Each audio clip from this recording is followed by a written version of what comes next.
અમદાવાદ સહિત આખા ગુજરાતમાં મચાવી દીધો છે હંગામો, જેમાં શમ્સ ઇન્વેસ્ટમેન્ટ, શમ્સ ઇન્ફ્રાસ્ટ્રક્ચર અને આલિયા એન્ટરપ્રાઇઝ નામે જુદી જુદી કંપની શરૂ કરવામાં આવી હતી.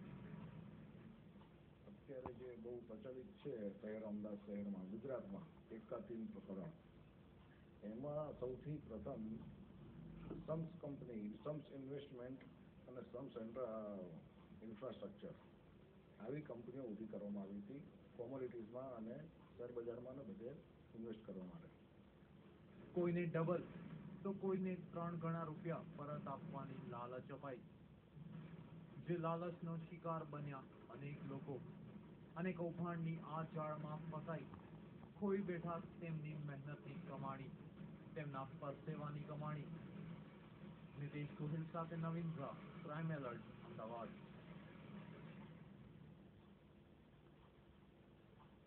કરોડોના કૌભાંડની ચાલતી હતી કંપની, જેના ડાયરેક્ટરો લોકોને સ્કીમના નામે લલચાવતા અને કરતા ઠગાઈ. જોકે ઠગાઈના 3 માસ્ટર માઇન્ડ તો પોલીસના હાથે ઝડપાયા, પણ કૌભાંડનો મુખ્ય આરોપીના હાથમાં લાગી નથી કાયદાની હથકડી.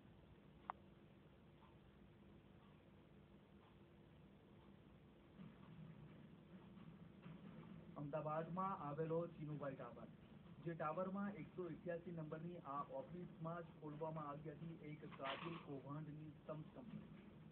તો સાથે જ અમદાવાદના જ સરખેજ, રાયખડ અને ગાયકવાડ હવેલી વિસ્તારમાં પણ આલિયા કંપનીનું શરૂ થયું હતું નકલી સામ્રાજ્ય, શમ્સ ઇન્વેસ્ટમેન્ટ કંપની, જેના મુખ્યત્વે 4 ડિરેક્ટર હતા: અશરફ ખાન પઠાણ, ફિરોઝ અલી ખાન, બબલુ દિવાન, અબ્દુલ મુદીન શેખ.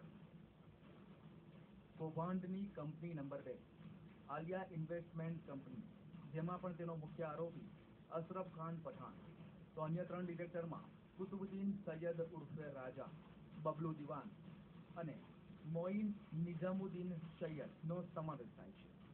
જોકે હાલ અમદાવાદ ક્રાઇમ બ્રાન્ચના હાથે ગુનાના આરોપી વસીમ શેખ, હાસિમ શેખ અને મોઇન શેખ ઝડપાયા છે, પણ હજુ આ જ ગુનાનો મુખ્ય આરોપી અશરફ ખાન પઠાણ સહિત ગુનાના અન્ય આરોપીઓએ ભારત દેશ છોડી અન્ય દેશમાં ગુનાની દસ્તક આપી છે.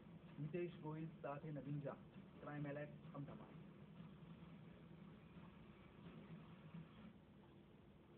પહેલા દેશમાં કૌભાંડ આચર્યું અને હવે તે જ કાળી કમાણીની મદદથી જલસા કરી રહ્યા છે દુબઈમાં. તો જો વોન્ટેડ આરોપીઓની દુબઈ પાર્ટી. દેશમાં કૌભાંડ કરી ફરી રહ્યો છે વિદેશમાં.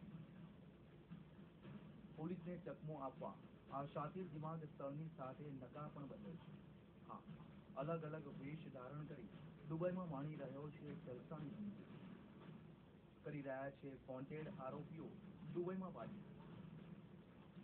ગુનેગારો છે જે અશરફ સરદાર ખાન પઠાણ અને કુતુબુદ્દીન નિઝામુદ્દીન સૈયદ ઉર્ફે રાજાભાઈ, તે અત્યારે ઇન્ડિયા છોડીને દુબઈ જતા રહ્યા છે છેલ્લા 1.5-2 વર્ષથી. અને બીજા જે એમના ડાયરેક્ટરો હતા આ કંપનીના, એ ડાયરેક્ટરો એટ પ્રેઝન્ટ અત્યારે CIDની અંદર પકડાઈ ગયા છે. કિસ્સા ગરમ કરનાર આ તમામ શખ્સોએ મળી શમ્સ કંપનીના નામે ₹5,37,62,62,ની છેતરપિંડી કરી છે. તો આલિયા એન્ટરપ્રાઇઝના નામે ₹1,33,00,000ની છેતરપિંડી આચરી છે.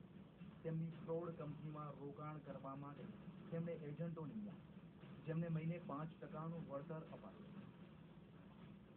આ બધા મુખ્ય ડાયરેક્ટરોએ મોટા ભાગે મુસ્લિમ કોમના લોકો પાસેથી લાલચ આપી મહિને 20 થી 25% વળતર આપવાની અને મોટું રોકાણ આ લોકો પાસે કરાવડાવ્યું છે. ત્યારે હાલ ક્રાઇમ બ્રાન્ચે કૌભાંડના 3 આરોપીઓની તો અટક કરી છે. દુબઈમાં મોજ મજાની જિંદગી માણી રહેલા વોન્ટેડ મુખ્ય આરોપી સહિત અન્ય આરોપીઓને પકડવાની કામગીરી શરૂ કરી છે. તો દુબઈમાં ચહેરો બદલીને ફરતા આરોપીઓને પકડવા માટે ક્રાઇમ બ્રાન્ચે રેડ કોર્નર અને લુકઆઉટ નોટિસ પણ જાહેર કરી છે. નિતેશ ગોહિલ સાથે નવીન ઝા, ક્રાઇમ એલર્ટ, અમદાવાદ. તો ક્રાઇમ એલર્ટમાં સમય થયો છે બ્રેકનો. બ્રેક બાદ કરીશું અપહરણના આરોપીઓ